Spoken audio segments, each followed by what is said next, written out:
Ya, jumpa lagi sahabat Mona Lisa TV. Kita akan mengulas balik seperti apa cerita kronologi korban dari kecelakaan yang sempat besar beritanya, sempat juga viral beritanya, yaitu langsung kita di lokasi PT Agung Beton. Yang mana pemirsa ingin tahu seperti apa kronologinya akan kita kupas tuntas langsung di lokasi ini. Nah, tepat di belakang saya, informasi kita terima dari pihak PT Agung Beton bahwasanya di lokasi ini korban kecelakaan yang putus tangannya terjadi. Untuk itu pemirsa, ikuti kita seperti apa kronologinya, kita akan mengupas tuntas. Yuk. Ya pemirsa, kita sudah bersama dengan Bapak Abdi yang merupakan kuasa hukum dari PT Agung Beton. Nah, kita akan secara langsung mengupas tuntas bagaimana kronologinya bersama dengan Bapak Abdi. Bapak Abdi akan menunjukkan atau menjelaskan kronologi terjadinya di lokasi ini Pak ya? Tepat di sini ya Pak ya? Ya, tepat di bawah ini. Iya. Ya. Pak, bisa ini dijelaskan kepada pemirsa biar pemirsa pun juga tahu seperti apa kronologinya hingga terjadinya putusnya tangan si siapa namanya Pak? Si Teguh. Teguh, saudara Teguh itu. Ya, saudara Nah, Teguh. yang merupakan karyawan dari PT Agung Beton. Beton. Nah, di sini pemirsa, Pak Abdi akan menjelaskan dari titik awal dan di mana lokasinya. Mungkin pemirsa penasaran. Ayo, Bapak Abdi akan menjelaskan. Iya, Pak. Ya, Bisa baik. jelaskan, Pak? Baik, terima kasih. Pada hari itu memang tepatnya di bulan April itu sekitar jam 11 ya. Teguh bersama dengan Kevin turun ke bawah. Ya, dari sana mereka turun ke bawah Iya. untuk beristirahat. Dari bawah mana? Dari bawah sana. Dari sana mereka turun ke bawah untuk beristirahat kemari. Ya, ketepatan mungkin hari itu. Pak, biar lebih spesifik lagi, izin Pak. Ya, pemirsa, biar lebih spesifik lagi, Pak Abdi akan menjelaskan di mana aja awal titiknya. Oke. Ayo, Pak. Baik. Ya. Ya, Pak, di mana bisa dijelaskan? Mungkin Ya. dari sini ya, Pak ya. Pada saat itu Moeng, di bulan April itu dulu, Ya. si korban si Teguh bersama dengan si Kevin turun kemari. Ya, mungkin pada saat itu hari sangat panas, mereka turun Artinya Kevin dengan korban di mana duduknya, Pak? di bawah sana. Oh, awalnya di bawah. Iya, mereka awalnya dari sini. Dari sini, ya? Mereka turun ke bawah. Turun ke bawah. Turun ke bawah. Oh, di sana. Iya. Apa yang mereka lakukan di bawah sana, Pak? Mereka sesuai dengan informasi daripada si Kevin yang pada saat itu teman berdua dengan si Teguh, mereka berdua itu merokok. Oh. Istirahat sambil ya. merokok. Itu jam berapa, Pak? Sekitar jam 11. Sekitar jam 11. Iya. Oke. Memang waktu istirahat ya, Pak ya? Memang waktu istirahat menunggu ada loading. Oh, ini loading. Ya, untuk loading untuk pengisian. Oh, untuk pengisian. Ya. Oke, ya. Nah, Kemudian mereka di bawah. mereka di bawah. Ada sekitar seperempat jam. Ya. Kemudian sirene berbunyi. Ya, sirene itu menandakan mau ada produksi atau mau loading. ya, ya. Nah, sirene berbunyi. Kemudian saudara si Kevin mengajak si Teguh naik ke atas. Ya, dia mengajak si Teguh dari bawah situ. Ya. Si Teguh diajak naik ke atas oleh si Kevin. Ya. Si Teguhnya menuju ke belakang, sedangkan si Kevin langsung naik kemari untuk mengambil tempat kerjanya. Iya. Nah, yang menjadi tanda tanya ini, Pak. Ya, Sirine itu kan merupakan SOP. ya SOP bahwa untuk loading atau produksi akan dimulai. Akan dimulai. Nah, ketika mereka di sana istirahat, wajar mereka lelah istirahat di Ya. sana kemungkinan. Tapi ketika sirine berbunyi seharusnya sudah Naik tidak ke ada orang atas. lagi di Tidak bawah, ya? boleh ada orang di bawah itu. Oh, standarnya memang tidak boleh di. Tidak boleh.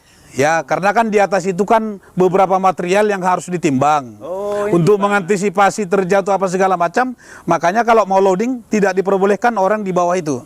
Apa nama alat ini, Pak? Ini namanya kolbe. Kolbe. Ya. Nah, ketika itu saudara Kevin ya temannya Ya, naik ke atas. naik ke atas. Kemudian Leia langsung duduk kemari. Oh, tepatnya langsung di atas itu. Langsung dia. duduk kemari. Itu tujuannya di atas itu? Tujuan untuk mensortir. Ini kan nanti batunya yang dari sini Pak disortir lagi. Iya. Naik ke atas. Kemudian si Teguhnya Seteguhnya si Kevin nggak pala pikirkan lagi, ternyata si Teguh berhenti di sudut sana. Oh, ini posisi udah jalan semua mesin? Belum jalan, belum jalan, itu masih aja? ini aja, masih strene, kemudian mengambil posisi kemari, Ya. kemudian dia loading, ini yang dulu bergerak, bukan langsung bergerak ke sana. Ini ya. Ini aja bergerak dulu. Habis itu langsung timbang. Setelah ditimbang ke bagian itu, ya setelah ditimbang, Ya. barulah bergerak compare tersebut. Boleh kita cek ke bawah, Pak? Boleh, tapi apa kayak gini? Ya, pemirsa, kita akan cek secara langsung bagaimana kondisi di bawah.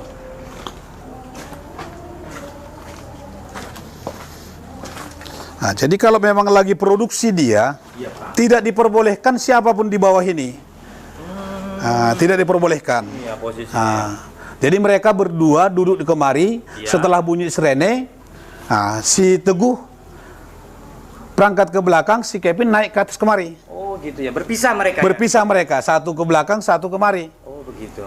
Seharusnya mereka itu begitu sirene berbunyi harus sudah sama-sama naik, Oh, iya. mengambil posisi kerja masing-masing. Memang standarnya nggak boleh harus. Tidak boleh. Apapun ceritanya. Apapun ceritanya, karena kan di atas ini material, Pak. Iya, iya, iya. Ya, material itu kita nggak tahu bagaimana, apakah keberatan dia, apa kesanggupan daripada alat ini, kita kan nggak tahu. Jadi kalau lagi loading dia tidak diperbolehkan ada orang di bawah ini. Jadi yang mengakibatkan tangan si Teguh mengalami kecelakaan putus itu diakibatkan karena ini. Iya, Terjepit ini. terjepit ke dalam itu. Iya.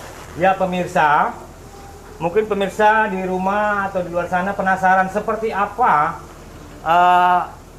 alat yang membuat saudara Teguh mengalami putus tangan. Seperti ini, pemirsa, boleh dilihat. Nah, ini dia.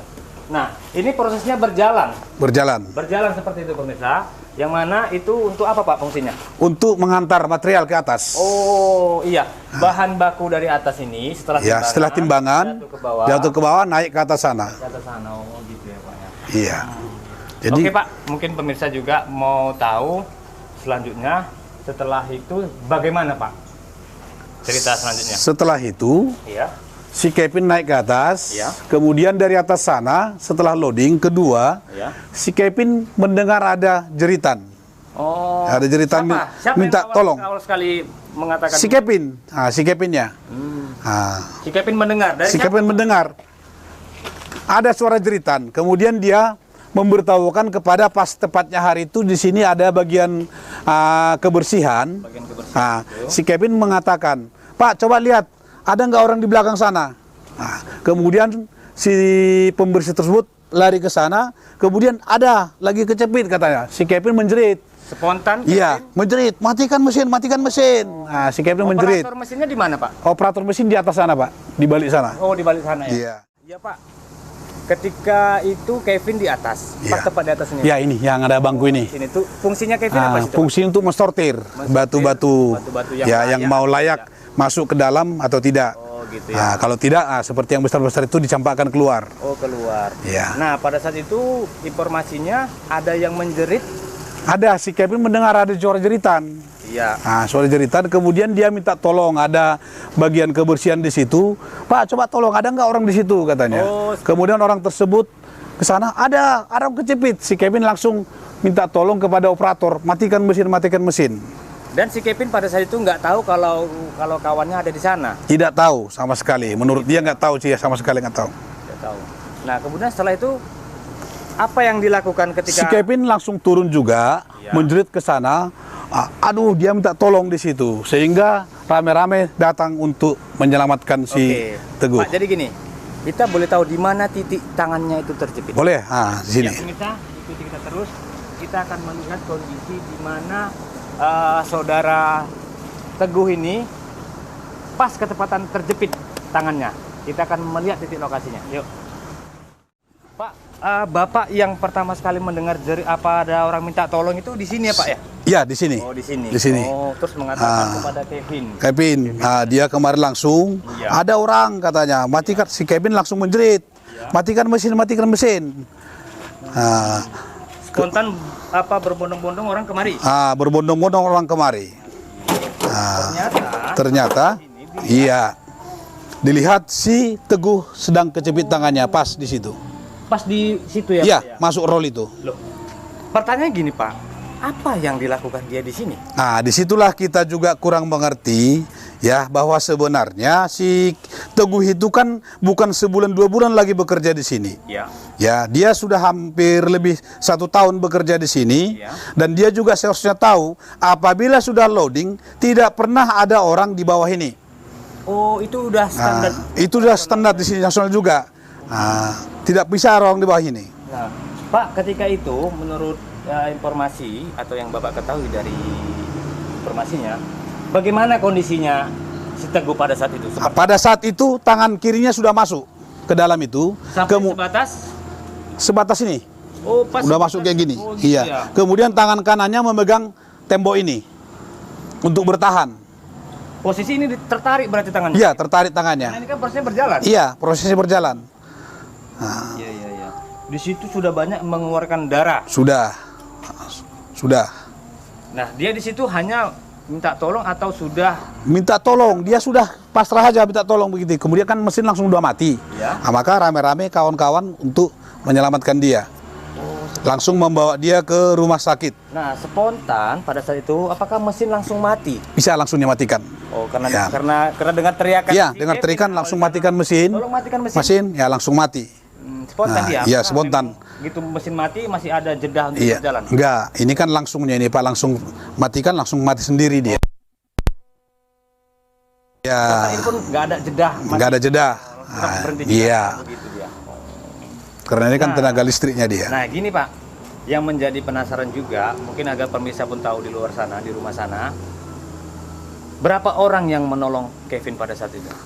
Hari itu rame-rame si yang pertama kan yang melihat kan si Kevin dengan tukang yang di sini. Iya, iya. Hari itu berdatanganlah beberapa orang kawan-kawan Iya. menolong dia dan langsung membawa dia ke rumah sakit. Nah, yang menjadi masalah juga sama kita juga tidak tahu kenapa di sini kan ada pembatas. Iya, iya. Di sini ada pembatas. Iya, itu. Nah, jadi kita tidak mengetahui apa sebenarnya yang terjadi sehingga dia memasukkan tangannya. Apa tujuannya dia masuk ke sana? Ada tuh apa tujuan dia masuk ke sana? Jadi kita nggak tahu. Jalan dari sini bisa. Jalan dari sini bisa, Pas pinggir ini ya. bisa. Kan pembatas Nah, ini. ada pembatas di sini. Nah, jadi kita nggak mengetahui. Dan sampai sekarang juga kita tidak mengetahui kenapa. Apa kalau dia mau membersihkan sesuatu atau mengambil sesuatu, apakah memang dia itu memakai tangan kidal? Ya, Iya, iya. nah, kita tidak tahu. Yang pasti lokasi ini ketika sudah berjalan operasional. Tidak diperbolehkan siapapun di bawah ini. Oh, seperti itu. Nah, tidak diperbolehkan siapapun di bawah ini. Ya Pak, mari Pak. Pemirsa, serangkaian perjalanan kronologi terjadinya kecelakaan terhadap saudara Teguh di lokasi ini sudah dijelaskan oleh Bapak Abdi selaku kuasa hukum dari pihak PT Agung Beton. Nah, di sini kita akan sedikit meminta keterangan lagi terhadap Bapak Abdi setelah terjadi kecelakaan, apa upaya dan usaha yang dilakukan pihak PT Agung Beton. Untuk itu pemirsa, kita langsung saja. Iya Pak, setelah kejadiannya itu Pak, kecelakaan. Nah, ini kan dibawa ke rumah sakit Pak informasinya. Ya. Langsung ditangani oleh pihak. Karyawan, beberapa karyawan yang di sini, Ya. barangkali kan ketepatan di sini juga selalu ada standby mobil. Ya, ya. Nah, mereka langsung membawa ke Pitensani. Ya. Oh. Nah, setelah dibawa ke rumah sakit Pitensani, ternyata di situ Pitensani mengatakan kurang mampu untuk menangani yang dialami oleh si Teguh. Iya, iya, iya. Maka pihak rumah sakit Pitensani menyarankan supaya membawa ke Medan. Kemudian langsung beberapa karyawan pihak perusahaan langsung membawa si Teguh ke Medan. Begitu. Sampai beberapa bulan di Medan itu sehingga sampai sekarang sudah menjadi sembuh, ya pihak perusahaan terus menjalankan. Artinya tidak semata-merta lepas tangan seperti Tidak Bapak, pernah, ya? Tetap kita ada tidak beberapa pernah ya, Pak, lepas ya? tangan. Bahkan baru-baru ini juga kita sarankan, karena sesuai dengan petunjuk Rumah Sakit Murni Teguh itu, dia harus ada ya untuk pemeriksaan lanjutan 2-3 kali lagi. Tetapi surat untuk pemeriksaan kita sampaikan kepada pihak keluarganya, namun pihak keluarganya menolak. Oh, gitu Ya, pihak keluarganya menolak. Oke, Kita Pak. tidak tahu. Kita tadi pemirsa juga sudah penasaran juga sebenarnya seperti apa sih kronologinya, dan sudah dijelaskan oleh Ya. Bapak Abdi selaku kuasa hukum dari Iya. PT Agung Beton Iya, ini. Pak. Oke Pak, terima kasih. Ya pemirsa,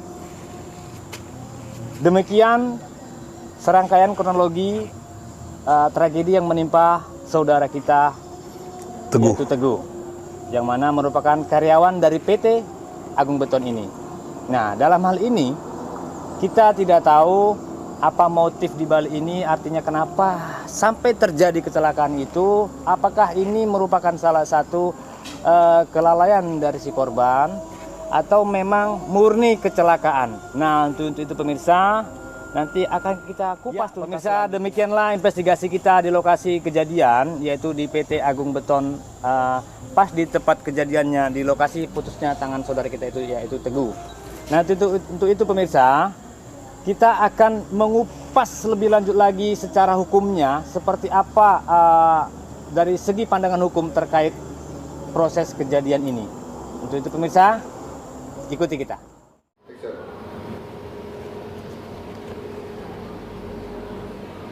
Ya, selamat sore pemirsa Monalisa TV dimanapun Anda berada.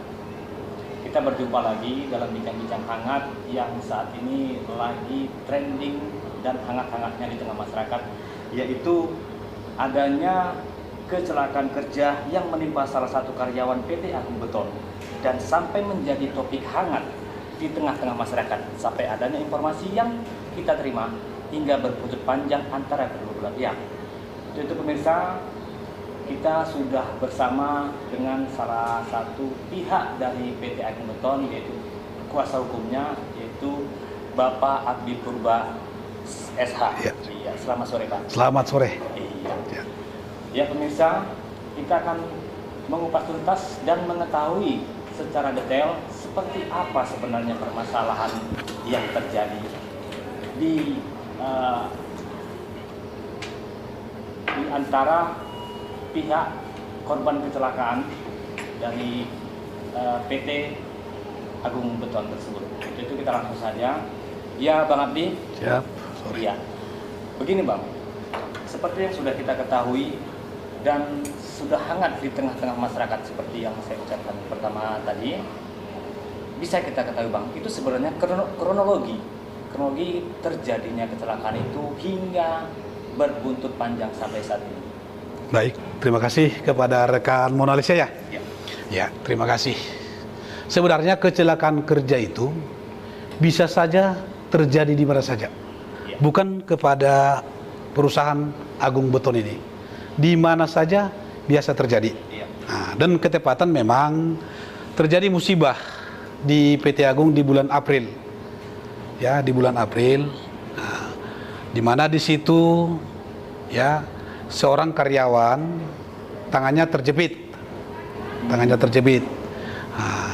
kemudian kita dari pihak perusahaan langsung membawa dia ke rumah sakit. Artinya kejepit di mana Pak? Ya, pada saat itu sebenarnya kalau sesuai dengan laporan dan hasil konfirmasi kita dengan rekannya yang pada saat kejadian, bahwa mereka itu berdua di bawah itu adalah duduk-duduk. Ya, pertama mereka duduk-duduk, walaupun secara jelasnya SOP mereka itu yang bisa ke bawah itu adalah pada saat pagi dan sore, yaitu menjelang loading, yaitu membersihkan daripada conveyor tersebut. Nah, itu di pagi hari. Nah, setelah loading, baru di sore hari kembali mereka membersihkan. Itulah SOP tugas daripada mereka itu.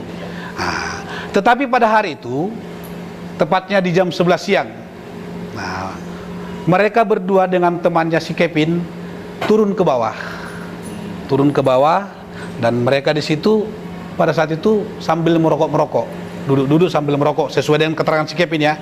Nah, mereka duduk. Nah, selang beberapa saat bunyi sirene itu dari pertanda mau loading dibunyikan oleh operator. Nah, dibunyikan itu Pertanda mau loading bahwa semua mesin akan mau bergerak. oh begitu ya. Nah, si Kevin mengajak si Teguh ini, nah, Guh, ayo ke atas, kita udah mau loading. Nah, oh ya. Nah, si Kevin langsung beranjak keluar, kemudian si Teguh keliling. Nah, sehingga si Kevin langsung naik ke atas untuk di tempat pekerjaannya, dia tidak melihat lagi kemana si Teguh, karena ada memang jaraknya itu sekitar 15 meter. Nah, dan kalau dari jenis operator pun, dari si Kevin pun tidak nampak di mana si Teguh itu. Nah, setelah itu mesin mulai berputar. Nah, itu pertama mesinnya kan ada 2 putaran ya Pak, begini. Nah, ini yang pertama di atas dulu berputar. Nah, setelah sekitar 6 menit itu karena menimbang dulu, ditimbang ini tuh atas timbangan kompernya ini, ditimbang dulu batu di situ. Nah, setelah cukup timbangan dari operator sana, baru dinaikkan ke atas, di loading ke atas. Iya, pekerjaan mesin tersebut. Nah, loading pertama sudah selesai. Nah, kemudian loading kedua. Nah, loading kedua, di situ si Kevin mendengar ada yang minta tolong. Nah, ada yang minta tolong, langsung dia ketepatan di bawah kerjanya itu ada tukang bangunan. Pak, coba tengok ke bawah dulu, ada orang nggak di bawah? Nah, kemudian tukang bangunan tersebut pergi ke conveyor tersebut. Nah, sampai di situ ternyata ada orang, kata si tukang. Kemudian si Kevin menjerit, matikan mesin. Nah, terus dimatikanlah mesin ini. Si Kevin langsung naik ke atas, turun ke bawah, langsung naik ke tempat si Teguh ini, dan dia melihat tangan si Teguh itu sudah terjepit. Nah, siapa pertama sekali yang melihat itu, Pak? Yang melihat itu tukang. Nah, baru si Kevin. Kemudian si Kevin ini manggil kawan-kawan yang lain. Kawan-kawan yang lain langsung dibawa ke Pitansani. Pada saat itu kondisi masih udah gini Pak, kejepit, meleleh tangannya. Nah, ternyata dibawa ke Pitansani. Ternyata Pitansani merujuk. Nah, mungkin tidak sanggup di sini, dirujuk ke Murni Teguh. Habis itu pihak perusahaan memberitahukan kepada pihak keluarga. Nah, antara pihak perusahaan dengan pihak keluarga langsung bekerja sama untuk perawatan dia ke Murni Teguh. Nah, dan beberapa kali pun orang tua daripada si Teguh itu ikut juga kita kasih untuk sekedar akomodasinya. Artinya ada bentuk perhatian dari pihak. Kalau perhatian dari perusahaan itu mulai awal kejadian sampai di bulan 10. Sampai di bulan 10. Kejadian bulan April, sampai di bulan 10 itu tangan si Kevin si Teguh ini sudah mulai sembuh. Dan beberapa kali dia sudah mengambil gaji. Karena walaupun dia cacat itu, kalau gajinya tetap kita berikan sampai sekarang. Bahkan hari Sabtu semalam juga si Teguh sudah langsung mengambil gajinya ke perusahaan. Tetapi di bulan Oktober itu ada beberapa oknum militer datang menjumpai pihak perusahaan supaya memberikan santunan kepada si Teguh akibat daripada kecelakaan tersebut. Kemudian pihak perusahaan menyambut baik. Artinya si yang kita katakan oknum militer ini termasuk keluarga dari korban perusahaan. Seperti itu Pak. Kalau menurut mereka itu, mereka sudah mengaku sebagai kuasa hukum. Padahal kalau sesuai kuasa hukum yang kita lihat itu di tanggal 26 November, tapi di bulan Oktober juga mereka sudah datang menjumpai kita beberapa kali, pihak perusahaan beberapa kali. Tapi kalau kita lihat dari segi surat tugasnya, ada di situ tanggalnya tanggal 26 November. Terakhir kita pihak perusahaan mengundang juga baik si keluarga si Teguh maupun oknum militer tersebut mengundang penyidik si Tanggang, yaitu di Megalen. Di Megalen itu berbicara juga kita menawarkan bahwa pihak perusahaan akan memberikan santunan. Santunan di luar daripada yang dia dapatkan dari Dinas Tenaga Kerjaan. Ternyata di situ bukan lagi santunan yang dimintakan. Dari 3 miliar, 2 miliar, sampai secara tertulis itu 1 miliar, 152 juta yang langsung dibuat oleh orang tua si Teguh. Oke Pak, sebelum kita sampai ke sana, kita sedikit flashback lagi. Kita udah banyak cerita mengenai kecelakaan tadi. Nah, menurut dari keterangan bahkan dari pihak PT Agung Beton sendiri, apakah ini murni kecelakaan kerja atau memang kelalaian? Kalau kita bilang murni kecelakaan kerja tadi, sebenarnya pada saat kejadian itu bukan tugas dia di situ. Oh. Bukan tugas dia di situ. Nah, beda ya. Contohnya kita bekerja di bawah ini, kemudian tangan kita kejepit. Ya. Nah, itu mungkin murni kecelakaan kerja ya. Nah, tapi kan ini kalau lagi loading mesin bekerja, tidak ada orang di bawah itu. Seharusnya tidak ada orang di bawah itu. Tapi mengapa dia di bawah itu? Iya, iya. Nah, mungkin Bapak sendiri bisa menilai bagaimana, apakah itu kelalaian kerja atau kelalaian dia sendiri, atau sengaja. Bahkan kita juga berprediksi, ya mungkin pada saat itu mereka itu bukan hanya merokok di bawah itu ya, mungkin bukan hanya merokok. Nah, sehingga kita juga tidak mengetahui. Nah, kalau seandainya di situ bagian dia, kemudian dia terjepit, ya mungkin kelalaian kerja atau bagaimana. Tapi kan ada temannya dia pada saat itu. Ada temannya. Menurut keterangan temannya seperti Menurut keterangan temannya itu, temannya sendiri sudah mengarahkan, ayo naik ke atas. Karena bunyi sirene itu bertandakan akan mau operasi. Nah, akan mau operasi. Itu Pak. Ya Pak, kita santai aja nih Pak. Siap. Kita terlalu tegang. Ya. Artinya pun kita di sini agar merupakan ini informasi keterangan-keterangan kita ambil dari pihak PT Agung Beton ini memang menguatkan seperti apa kronologi sebenarnya. Iya. Seperti itu. Karena kita menilai dari beberapa informasi dan beberapa pemberitaan-beritaan bahwasanya ini murni kecelakaan atau ini memang kesalahan dari pihak PT Agung Beton sendiri. Namun dalam hal ini wajar dong kalau pihak PT Agung Beton mengklaim bahwa ini tidak kesalahan dari perusahaan. Iya. Nah, di sini Pak ada yang lebih menarik lagi. Informasi yang kita terima Pak, banyak informasi yang kita terima bahwasannya ini sekedar informasi, kebenarannya tidak, itu kita tidak tahu dan ini nanti bisa Bapak klarifikasikan bahwasannya Pak, di sini informasi yang beredar adanya kewajiban dari pihak perusahaan itu sendiri yang tidak direalisasikan atau tidak dikerjakan sama sekali seperti BPJS Ketenagakerjaan. Nah, ini informasi benar atau tidaknya tergantung dari pihak perusahaan. Ini bagaimana Bapak menyikapi? Iya, masalah BPJS itu. BPJS itu yang sudah diatur di dalam undang-undang ya, Ketenagakerjaan nomor 13 tahun 2003 itu. Bahwa setiap karyawan itu diwajibkan, ya karyawan maupun buruh itu diwajibkan harus masuk BPJS walaupun dia kontrak maupun karyawan tetap. Nah, di sini pihak perusahaan sejak dia dari awal masuk sebagai kontrak di perusahaan Agung Beton sudah masuk. Sudah masuk.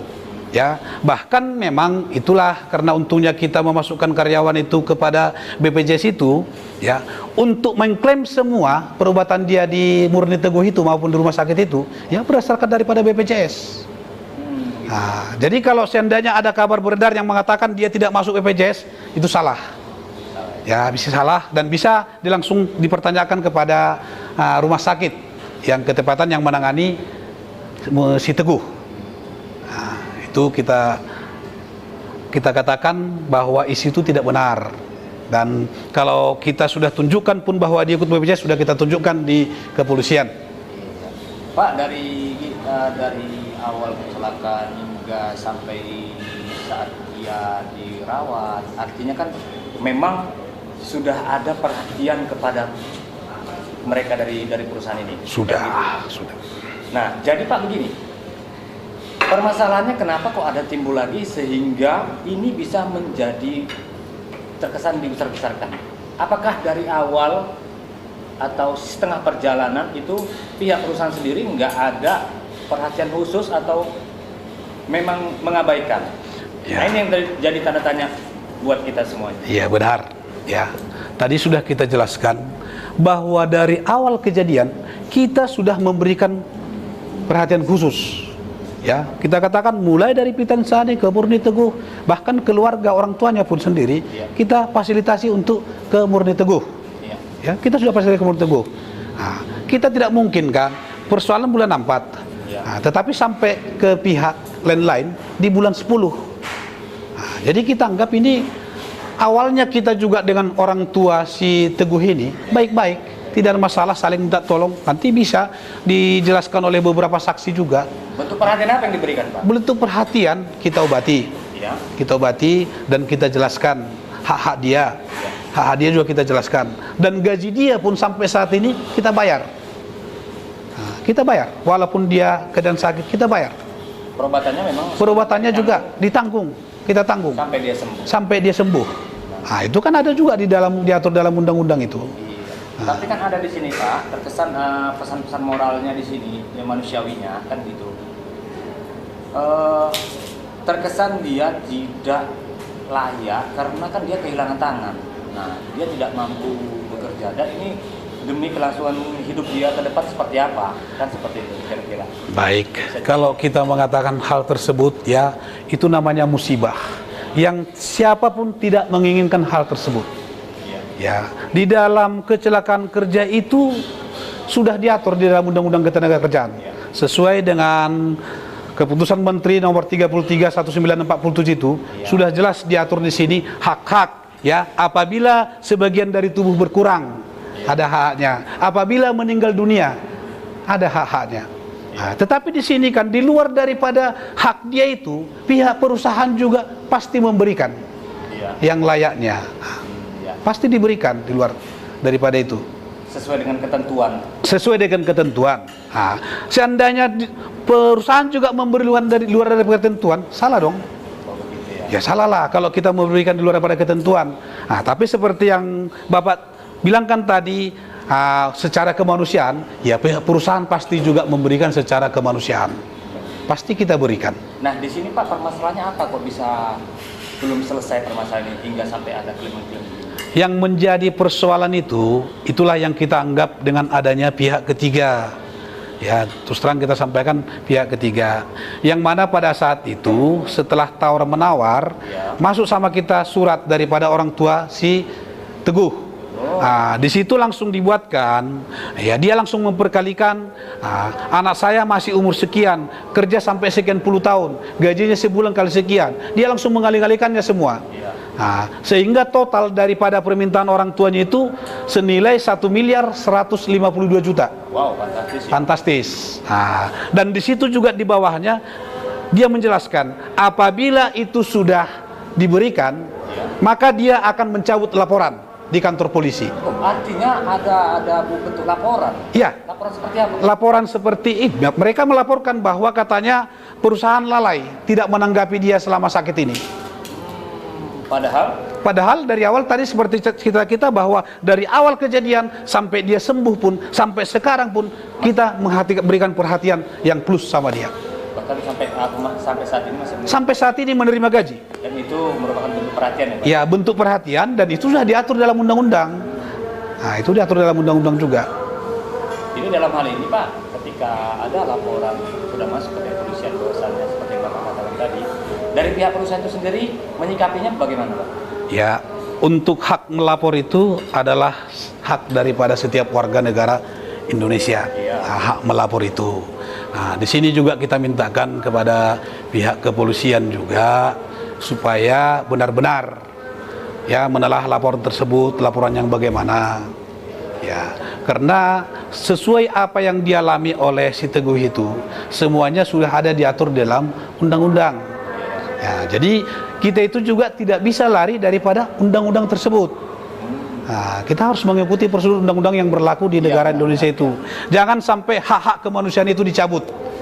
Ya, jangan sampai dicabut. Nah, kita sangat menghargai. Nah, tetapi maunya di dalam laporan itu mau kita yang lurus. Kalau dibilang perusahaan tidak bertanggung jawab di bidang apa, perusahaan tidak bertanggung jawab. Semua kita berikan. Ya, mulai kejadian sampai hak-hak dia juga kita berikan. Dibilang tidak masuk ke tenaga kerjaan, kita masukkan. Nah, itu Pak. Artinya tetap ya Pak, tetap diberikan perhatian sesuai dengan undang-undang seperti yang Bapak sebutkan. Siap, ya kita berikan. Pak, sebelum kita menutup sesi perbincangan ini Pak, dengan adanya klarifikasi seperti ini, artinya informasi dari pihak PT Agung Beton sebenarnya seperti ini. Jadi mungkin pemirsa di rumah sana atau di luar sana akan lebih jelas lagi permasalahan ini berawal dari mana. Oke Pak, terakhir Pak, harapan Bapak seperti apa dengan kasus ini? Dan ini kan sudah masuk ke ranah hukum karena ada bentuk laporan ke pihak kepolisian. Nah, dari pihak perusahaan sendiri apakah nantinya akan melaporkan balik kira-kira? Atau Ya, yang pertama pihak Teguh itu kan sudah membuat laporan di Polres Siantar. Iya. Ya, tetapi di minggu semalam kita juga meminta perlindungan hukum ke Polda. Oh, gitu. Ya, ke Polda supaya ya diluruskan persoalan ini. Siapa yang salah, siapa yang benar, apa kekurangan daripada pihak perusahaan, ya, apa sebenarnya yang menjadi hak dia, kita kan sudah melayangkan. Nah, jangan dianggap ya persoalan itu tidak kita berikan haknya selama ini. Ya, dianggap kita yang menciptakan persoalan, padahal kita sudah cukup memberikan yang menjadi hak-hak dia. Iya.